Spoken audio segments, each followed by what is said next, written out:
மத்திய கிழக்கில் நிலவி வரும் போர் காரணத்தால் இந்தியாவில் பெட்ரோல், டீசல் மற்றும் கேஸ் சிலிண்டர் தட்டுப்பாடு ஏற்படும் என மக்கள் மத்தியில் அச்சம் எழுந்துள்ள நிலையில் இதுகுறித்து நமது தொகுப்பாளர் பரண்யா ஜெயராமன் வழங்கும் தகவல்களை தற்போது பார்க்கலாம். கடந்த சில நாட்களா இந்தியாவில் பெட்ரோல், டீசல் விலை உயரும், கேஸ் சிலிண்டர் தட்டுப்பாடு ஏற்படும் அப்படின்னு மக்கள் மத்தியில அச்சம் எழுந்திருக்கு. உண்மையாவே பெட்ரோல், டீசல் விலை உயருமா, கேஸ் சிலிண்டர் தட்டுப்பாடு ஏற்படுமா அப்படின்றத இப்போ பார்க்கலாம். ஈரான், இஸ்ரேல் இடையே பல ஆண்டுகளா மோதல் போக்கு நிலவி வருது. இந்த சூழல்ல ஈரான் மீது இஸ்ரேலும் அமெரிக்காவும் சேர்ந்து கூட்டு தாக்குதலை நடத்தியிருக்காங்க. அதுக்கு முக்கிய காரணம் என்னன்னு பார்த்தா, ஈரான் அணுசக்தி திட்டத்தை தயாரிக்கிறத நிறுத்த சொல்லி அமெரிக்காவும் இஸ்ரேலும் கூட்டு தாக்குதலை நடத்தியிருக்காங்க. இதுக்கு பதில் தாக்குதலா ஈரானும் இஸ்ரேல் மீதும் அமெரிக்கா மீதும் தாக்குதலை நடத்தியிருக்காங்க. இஸ்ரேல், அமெரிக்கா மீது மட்டும் இல்லாம ஈரான் வளைகுடா நாடுகள்ல உள்ள பல இடங்கள்ல தாக்குதலை நடத்தியிருக்காங்க. அதாவது அமெரிக்க தூதரகங்கள், அமெரிக்க இராணுவ தளங்கள் மீது தாக்குதலை நடத்தியிருக்காங்க. இதனால மத்திய கிழக்கு பிராந்தியத்துல பதட்டமான சூழல் நிலவி வருது.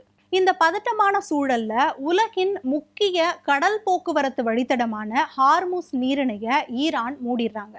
இந்த ஹார்முஸ் நீரிணை மூடப்பட்டதுனால உலக அளவுல கச்சா எண்ணெய் விநியோகம் பாதிக்கப்பட்டிருக்கு. இதனால ஒரு பீப்பாய் கச்சா எண்ணெயோட விலை $100க்கும் அதிகமா உயர்ந்திருக்கு.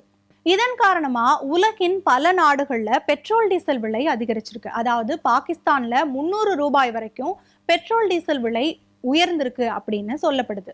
அதே மாதிரி இலங்கையில பெட்ரோல் தட்டுப்பாடு ஏற்பட்டதுனால பல பெட்ரோல் பங்குகள் மூடப்பட்டதாகவும் சொல்லப்படுது. இந்தியாவோட அண்டை நாடுகள்ல பெட்ரோல், டீசல் விலைக்கு தட்டுப்பாடு ஏற்பட்டிருக்கும் இந்த நிலையில இந்தியாவில் பெட்ரோல், டீசல் விலை உயர்வு இருக்காது, பெட்ரோல் டீசலுக்கு தட்டுப்பாடு இருக்காது அப்படின்னு மத்திய அரசு சார்பில் விளக்கம் அளிச்சிருக்காங்க. அதே போல இந்தியாவில் கேஸ் சிலிண்டர் தட்டுப்பாடு ஏற்படும் அப்படின்னு மக்கள் அச்சமடைஞ்சிருக்க இந்த சூழல்ல கேஸ் சிலிண்டர் தட்டுப்பாடு ஏற்படாது அப்படின்னு மத்திய மாநில அரசுகள் மக்களுக்கு விளக்கமும் அளிச்சிருக்காங்க. வணிக சிலிண்டர் தட்டுப்பாடு ஏற்பட்டதுனால பல மாநிலங்கள்ல ஹோட்டல்கள் மூடப்பட்டுச்சு. இதனால 100 கோடி வரையில வர்த்தகம் பாதிக்கப்பட்டதா உணவக உரிமையாளர்கள் வேதனையும் தெரிவிச்சிருந்தாங்க. ஆனா அதே சமயத்துல வீட்டு உபயோக சிலிண்டருக்கு எந்த பாதிப்பும் ஏற்படல, விநியோகம் சீரா இருக்கு அப்படின்னு மக்கள் மத்தியில சொல்லப்படுது. வணிக சிலிண்டர் தட்டுப்பாடு ஏற்பட்டதுனால ஹோட்டல் உரிமையாளர்கள் எல்லாம் கேஸ் சிலிண்டர்ல இருந்து மின் அடுப்புக்கு மாறி இருந்தாங்க. மின் அடுப்பு உபயோகிக்க ஆரம்பிச்சதுனால அரசு சார்பில் பல்வேறு சலுகைகளை ஹோட்டல்களுக்கு அறிமுகப்படுத்தியிருக்காங்க. அதாவது மின் அடுப்பு வாங்குவதற்காக 25% மானியத்துடன் கடன் வழங்கப்படும் அப்படின்னும், மின் அடுப்பு பயன்படுத்தும் உணவகங்களுக்கு மின்சார கட்டணமா யூனிட்டுக்கு $2 சலுகையும் அறிவிச்சிருக்காங்க. இந்த சலுகை கேஸ் தட்டுப்பாடு நீங்கும் வரைக்கும் தொடரும் அப்படின்னும் அறிவிச்சிருக்காங்க. அதே மாதிரி தமிழகத்துல வீட்டு உபயோக சிலிண்டர்கள் இம்மாத இறுதி வரை கையிருப்புல இருப்பதாகவும் தமிழக அரசு அறிவிச்சிருக்காங்க. இறுதியா மத்திய மாநில அரசுகள் அளித்த விளக்கத்தின்படி பார்த்தா இந்தியாவில் கேஸ் சிலிண்டர், பெட்ரோல், டீசல் விலை தட்டுப்பாடு இருக்காது.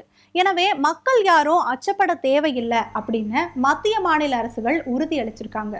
இது போன்ற செய்திகளை தெரிந்து கொள்ள இணைந்திருங்கள் நியூஸ் 7 தமிழோடு.